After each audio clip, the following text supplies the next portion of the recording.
There's only 5 tracks on the Irrepressible album EP, mate. So I want to run through them one at a time and tell us a bit more about the songs and where they fit in with Frankenbok in 2025. Like the first one is Dopamine, which is going to be premiered by a heavy at 5:30 p.m. on Saturday, January the 24th. So tell us about that song. About the music side of it, typical my writing, I guess. I often write songs not so much with the melody in mind. I'll hear something that I really enjoy the beat to, and I was probably listening to 98.5 Apple FM community radio. I was listening to probably something like that, and I listened to a lot of different styles, and I'm pretty sure I was listening to something along the salsa thing that just had me sort of bopping, and I went, oh, I like that feel. And then with that in my mind, that first riff sort of came along, and there's a bit of that, and then it sort of goes back to this sort of the blues feel, and then it sort of goes back into that. I guess it was just keeping that kind of danceable thing in mind. Got a very funky bass line. Like, reminded me a lot of Stupid by Snot. And again, back to the 80s and back to the 90s and all that sort of shit. Like, having Owen join the band, it was like Frankenbok got its original sound back again. And that was just, not really a planned thing. But Owen is a bit of a gun at anything that he does. And I was sort of saying to him that I really like the slap stuff. I really like the slap stuff. And I played him a lot of Billy Gould and all that. And I went like, there's one guitar in this band now. I don't want the bass to be back up. I want you to go to town and do whatever you can do. And bass should be like a lead instrument as well. And he was like this. I'm like, exactly like that. And he just murders it. He's great at it, So going back to that, catching a bit of the 90s metal thing. I know that would be uncool for some, but things get so uncool, they become cool again. I'm waiting for my time to become cool, but... Don't wait too long. The second one on there is called I Woke. Is that a bit of a piss take on the woke generation? That and the iPhone. I've had a bunch of lyrics and laying around over the last couple of years. I was asked to join 2 bands, and so I had a back catalogue of lyrics and stuff. And me personally, like we're a generation that grew up with like South Park and The Simpsons and Family Guy, and it boggles my mind just how easy some people get offended at certain things. I mean, I'm the kind of person, nothing really offends me unless you don't say please or thank you, or, poor manners offend me, but everyone's different. It's all subjective, I guess. But just how watered down we're all becoming, and just, obviously, I'm not homophobic or transphobic or anything, but people, things in like South Park, they go there, and it kind of makes me laugh that people will go there in sense of humor. You don't have to agree with it, but that's just kind of where I'm coming from. I just think, we're turning into a bunch of fucking weird, weak cunts, and it's stupid. Like, and a great comedian that I like, Steve Hughes, he said, once said, like, what's offensive is subjective. What's offensive to you may not be offensive to me, and vice versa. And I really like that whole philosophy on that. Like, and it's just a very small amount of people that are being very loud, and we all have to cater to what they feel, and it's like, I don't want to get myself in too much trouble, but before one of us gets in trouble talking about that. I should have pointed this out earlier too. As like, did you notice I said nothing? Oh, okay. The third song on the EP is called "The Fallen Phoenix." Tell us about that. Okay. Music wise, that's an interesting one for me. We went through some life stuff. I remember Tommy was sort of with struggling financially a little bit at the time, and just sort of saying, mate, I'm having trouble, like, doing everything that I do and paying for, everything that you have to pay for being in a band, rehearsals and, touring and all that. And he's like, I'm sort of struggling, and I don't know if I can sort of do this at the moment. And we kind of went, well, you know what, let's, rather than, and he was, Tommy's a real team player, and he was saying, I don't want to hold the band up because I'm going through things.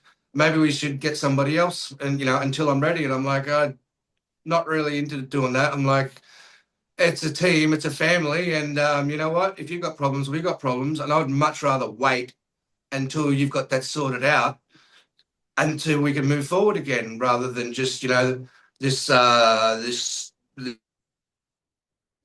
bus stops for nobody, you know, like it was, rather than powering on, I'm like, oh, he's the perfect member, he's the only drummer I want in this band.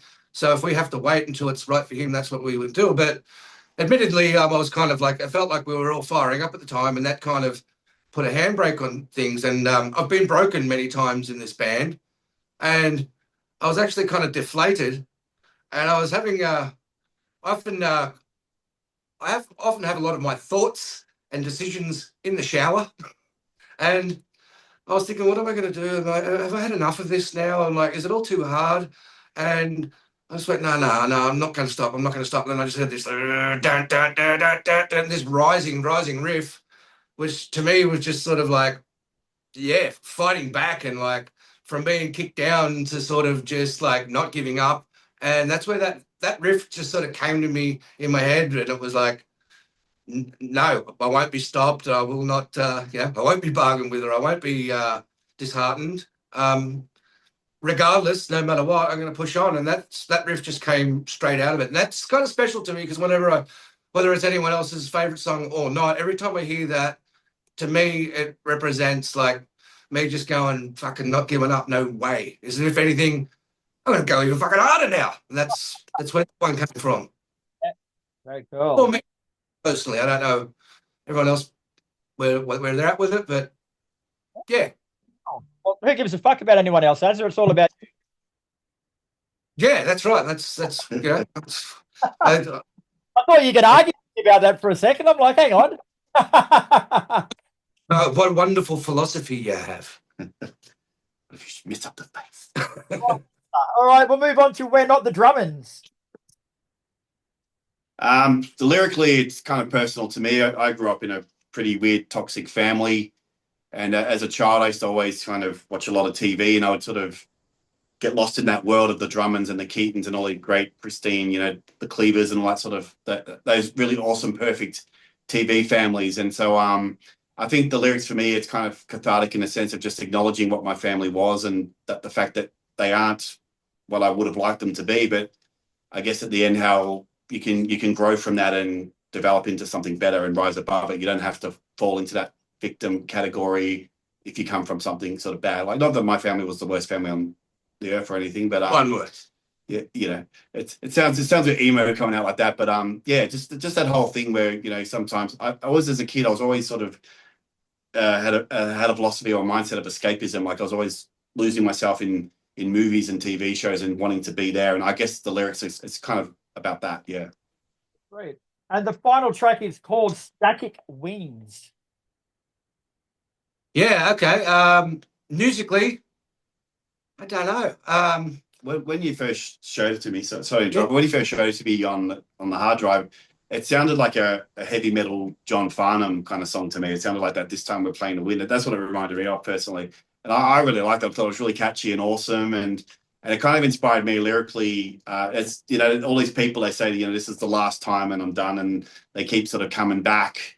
You know, it's that whole comeback thing. And I thought it was kind of appropriate with this sort of EP in that sort of context of things returning and whatnot. So it's never the last time sort of thing. So yeah. And that was actually written during when we wrote the stuff for Overdose as well. That was probably meant to go on there, but it wasn't. It was well rehearsed at the time as the other songs. We went, you know what?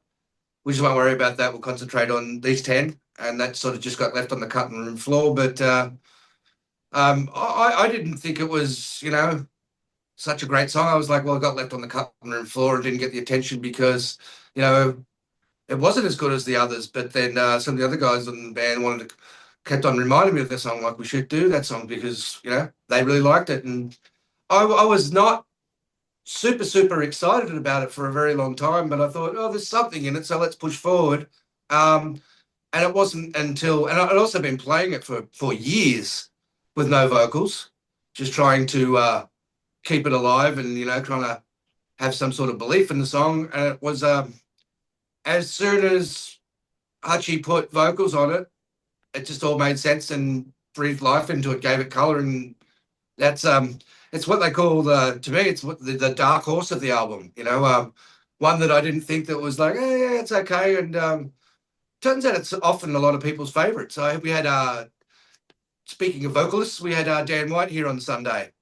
And he had a bit of a listen to it. And straight away he just said, that's my favourite song out of all of them. I love that one the most. So this is going to be a really hard question for you guys to answer, but I think it's important for people to understand. But how would you describe the EP musically? Like it's not what you'd expect, but it is what you want. You know, like it's hard to describe, but it's fucking awesome. How would you describe it? It's like if you had our first two albums, so it's like if Greetings and Salutations and The Loopholes and Great Excuses fucked and had a rancid stepchild that was raised on steroids and Monster energy drinks. That's what it sounds like to me. It's a homage to all the Frankenbok over the years. Like when I approached it vocally, lyrically, I went back and listened to all the albums and stuff and got inspired by everybody. So I've had this reputation of being a bit of a Mike Patton tryhard. So I went back and I tried to be inspired by Frankenbok and tried to make a Frankenbok record. And that's where I sort of came from. So I think it's got all the great elements of Frankenbok, but also hopefully something new as well. I think it's a very refined, mature Frankenbok as well. Like I'm really proud of it. I never thought it was going to turn out like this. And yeah, we're very, very happy with it. So I know people always say this about their latest album, but I'll legitimately say this. It's my favorite one to date, as far as I, went through years of writing it and listening to it over and over and over and getting it done and all that sort of stuff. But now when I listen to it, I legitimately really, really enjoy it. I love the sound of it. I love what everybody did to it. So there was no, there was no tyrant on it. I just kind of I said to everybody, some people are going, oh, was this all right? I went, you know what? You do whatever the fuck you want to do.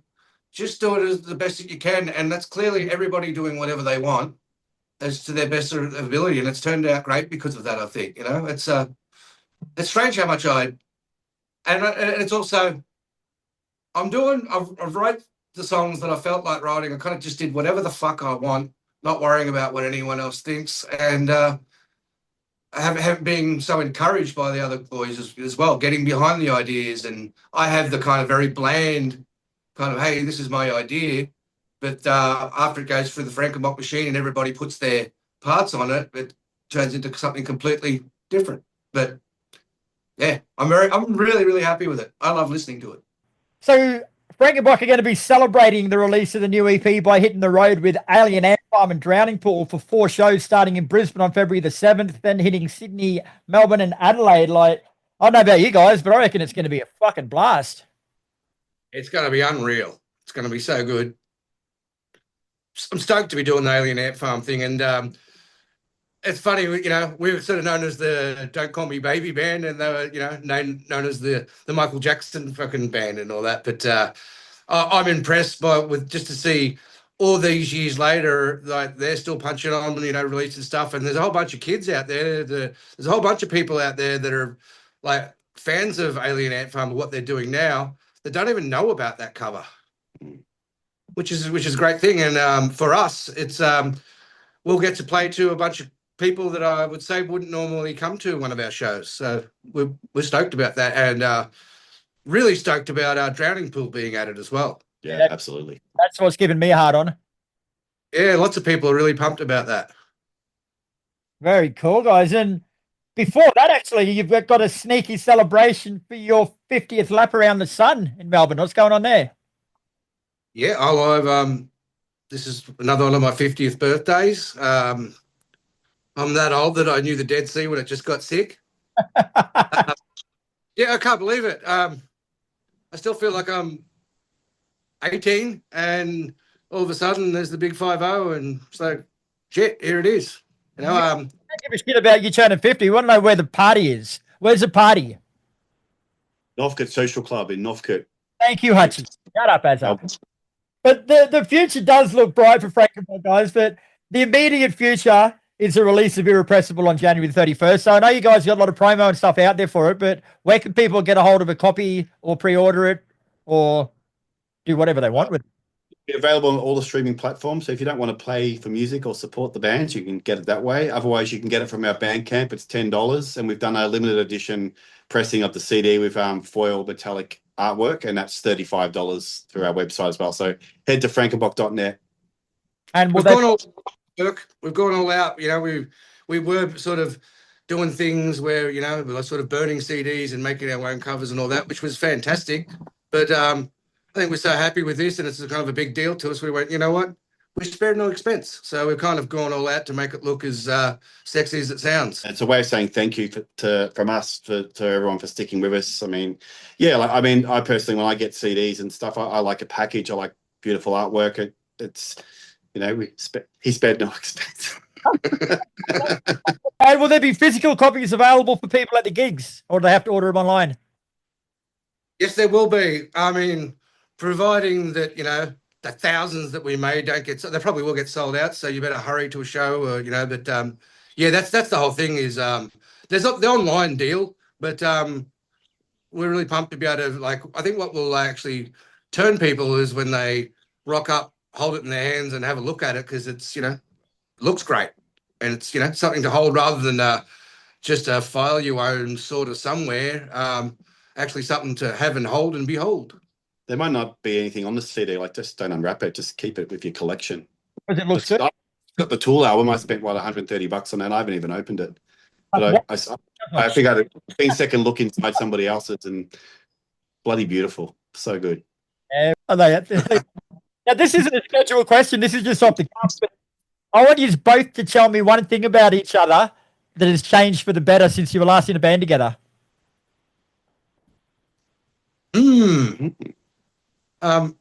Adam seems to enjoy all the things that I enjoy that he never used to enjoy so much. So you can make up your own mind what that is, whether that's being held down or whatever. Yeah. He feeds me before he fucks me, and then he cuddles me after he fucks me. He never used to do that before. No wonder. No, straight in dry. There's only a very thin line between being like cuddled and held down. No, to be serious, I think Aaron and I always got along really, really well. There was always a respect. And I mean, back in the day, we were very young and shit happens. But at the end of the day now, for where we are now, I wouldn't change a thing, to be honest with you. The only thing I do regret is the way I left. I probably could have been a bit more of a gentleman about it instead of just being a fuckwit. But that's just where I was. I was angry and upset about some stuff. And the thing is now, I think we've come to learn that we can speak our truth to each other and just be open and honest and vulnerable with each other. And it's great. I think we have more in common than we realize. People walk through life and they're wearing these masks and pretending to be okay, pretending to be something that they're not. But it's amazing just how much you do have in common. And I'm seeing it in all aspects of my life now, where I'm at work, when I'm, you know, with my friends, when I'm in this band talking to people. It's just be honest, speak your truth. Don't pretend to be something you're not, and be kind and compassionate, and just listen, and don't wait to speak. And that's the thing. I think we've also set some cool boundaries of just like, you know, this is, you know, and at the end of the day, if you're coming into someone's house, you be respectful. If you say your please and your thank yous, you don't be a total cunt.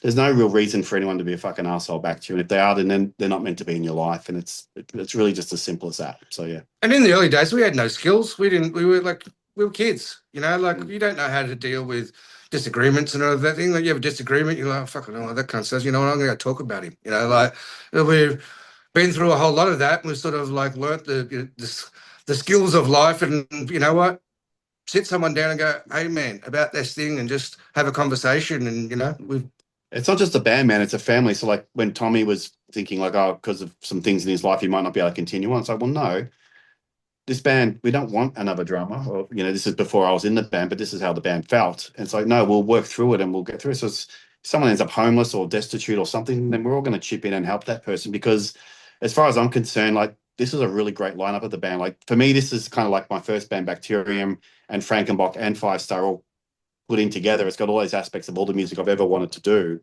And, you know, our mantra is now protect the bubble.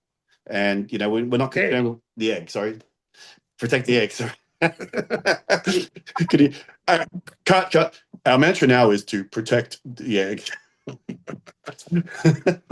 So yeah, anyway, but you know. I've got one question to ask about that. Like, Is Shell comfortable leaving you two out there by yourselves? Because if I was her, I'd be getting a little bit nervous. She's gotten so used to it.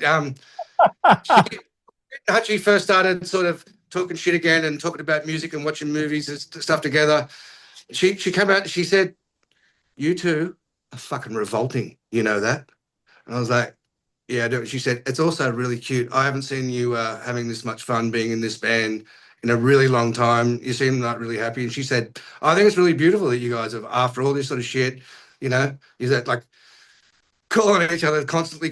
It's like, you know, when we were in a high school band, like we're so excited just to be doing what we're doing. Like we hope people like what we're doing, but legitimately, we love what we're doing. We're actually having a really, really good time, and it's great that rehearsals go for so long because there's playing the set once or twice. But when it gets really late, it's because we're all sitting around laughing and taking the piss out of things and doing what friends do, you know, rather than songs are over, see you later, go home, you know. And it doesn't matter if it fails because Aaron paid for everything.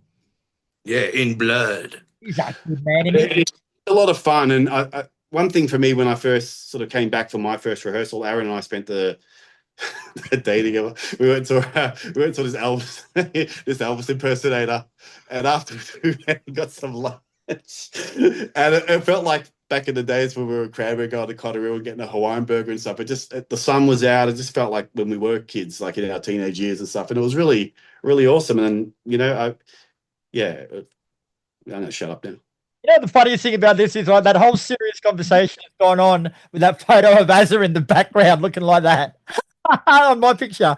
Oh, I see it. And of all the photos you could, you know, I was off my balls. I think I'm on like hillbilly heroin or something like that. I was like, so I actually been to hospital a lot of times, and I've learned, I have a lot of fun with it. You know, when you're in there, you can sit there and go, "Oh, poor me," or you can just enjoy the drugs and get your phone out and see what there is to steal. So I always try to have a good time with it.